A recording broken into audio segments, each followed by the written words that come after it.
जाके बताया नहीं कि इस हिंदुस्तान में और पाकिस्तान में और बांग्लादेश के इस खित्ते में इस्लाम के नाम पे जो फ्रॉड हो रहा है उसको भी तो बताओ भाई। अब क्योंकि आपने थोड़ा सा हल्का सा कुरान पढ़ लिया है, अभी तो अभी एक आधी चैप्टर पढ़ा है, उसका असर क्या हो रहा है कि आपको पहली बार यह पता चला कि इस्लाम में मस्जिद is not A Holi shrine. इस्लाम में मस्जिद का कोई पवित्र मतलब नहीं है। मस्जिद नमाज पढ़ने की जगह है जैसे होटल खाना खाने की जगह है। अगर उस होटल को जरूरत के हिसाब से तोड़ करके कहीं और बनाया जा सकता है, मस्जिद को हटा के कहीं और बनाया जा सकता है कि मस्जिद में कोई अल्लाह मियां की मूर्ति स्थापित नहीं हुई है। यह बात मैं चौथी क्लास से कह रहा हूं, वहां कह रहा हूं जहां पे मस्जिद ही मस्जिद थी, जहां मैंने अजान दी, नमाज पढ़ी सुबह से लेकर शाम तक।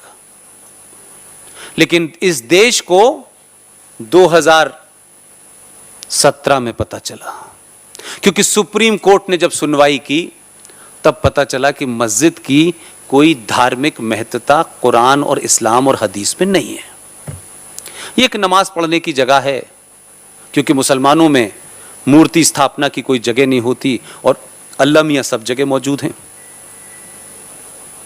इसीलिए कहा गया है, अगर ये बात होती, अगर थोड़ी देर के लिए मान लें कि ये बात होती भी, जो नहीं है, तो सड़क पे कौन सी मस्जिद है? तो सड़क पे नमाज क्यों पढ़ी जा रही है? मस्जिद में यह तो माना जा सकता है कि साफ सफाई की जगह, चलिए पढ़ लीजिए नमाज, लेकिन सड़क पे तो थोड़ी देर बाद पहले वो जानवर गया जैसे आपके नाम लेने से आपका मजहब खराब हो जाता है, वही नमाज पढ़ रहे हैं। ये जो सड़कों पे नमाज पढ़ने की मानसिकता है, ये इस्लाम में नहीं है, इस्लाम इसके खिलाफ है। ये इसलिए पढ़ी जा रही है कि जैसे जैसे आपको उनके बारे में पता चल रहा है, जैसे जैसे आप डिबेट कर रहे हैं, जैसे जैसे किताब के पन्नों को आप पलट रहे हैं, उनको पता लग रहा है यार इनको जल्दी हकीकत पता चल गई। तो हमने जो कहा है कि यौम क़यामत नजदीक है, कहीं ऐसा ना हो यहीं से शुरुआत हो जाए। लिहाजा पूरी ताकत से डराओ और हर बात को इस्लाम के नाम पे डराओ। और झूठ और मक्कारी और फरेब, दो चीजों से मुझे बड़ा अजीब और गरीब लगता है। यह सवाल आप अपने उस मुसलमान भाई से बैठ के पूछिए जो आपसे कहता है कि दीपावली में राम और रमजान में अली, मोहम्मद अली, भाईचारा, गंगा जमुना, उनसे जरा प्यार से बैठ के समझाओ। उनको पूछिए उनसे कि भाई हमको भी ये बताओ कि फरमाया गया है कि नमाज वहां पढ़ो जहां किसी को ऑब्जेक्शन न हो। अगर किसी ऐसी जगह नमाज पढ़ते हो और उस नमाज पढ़ने की जगह पे चाहे तुम्हारे मजहब का हो या गैर मजहब का हो, अगर उसको डॉट बराबर भी ऑब्जेक्शन है, तुम्हारी नमाज में कबूल ही नहीं करूंगा। लेकिन भारत के अंदर इस्लाम का जो असली एजेंडा है, जिसे छुपाया गया है, इस्लाम कोई धर्म के नाम से फैलाया जरूर जा रहा हो, कुछ इधर से कुछ उधर से उठा करके जोड़ जरूर लिया गया हो। Islam is not a religion, it is a political ideology, nothing more than that. लेकिन हम पॉलिटिकल आइडियोलॉजी में जीत नहीं सकते, इसलिए उसको धर्म के नाम से डराओ और इतना ज्यादा उसको कॉम्प्लिकेट करके रखो कि सच किसी को पता ना चले। मस्जिदों से डराया गया। सऊदी अरब जहां मक्का है, जहां मोहम्मद साहब थे, उस जगह जहां मोहम्मद साहब ने नमाज पढ़ी वो तो कब की तोड़ के समतल हो गई। पूछा नहीं किसी ने, किसी ने ऑब्जेक्शन नहीं किया कि मोहम्मद साहब जहां पढ़ रहे थे, जब वही जगह नहीं बची तो फिर बाबरी मस्जिद पे किस लिए जान दे रहे हो।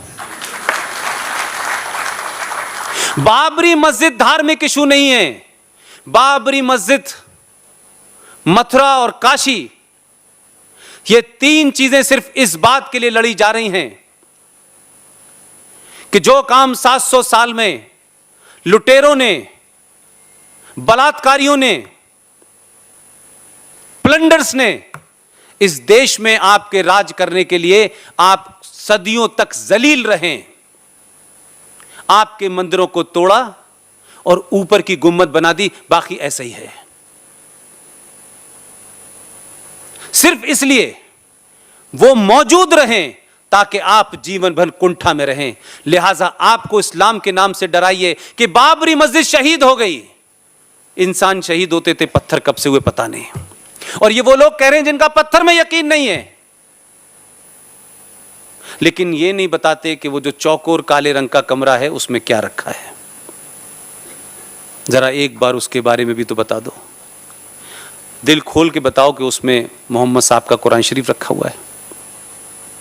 और वो क्या पत्थर है जिसे कुछ लोग उठा के ले गए थे, तो 11 साल तक हज नहीं हुआ था। और कुछ लोगों को लगा ये पत्थर हम अपने यहां जाके लगा लेंगे, लिहाजा तो हमारे यहां हज होने लगेगा। जब वहां लेके गए तो हज करने कोई आने वाला नहीं था, वही इसको वापस ले आए वो लोग, फिर हज शुरू होना।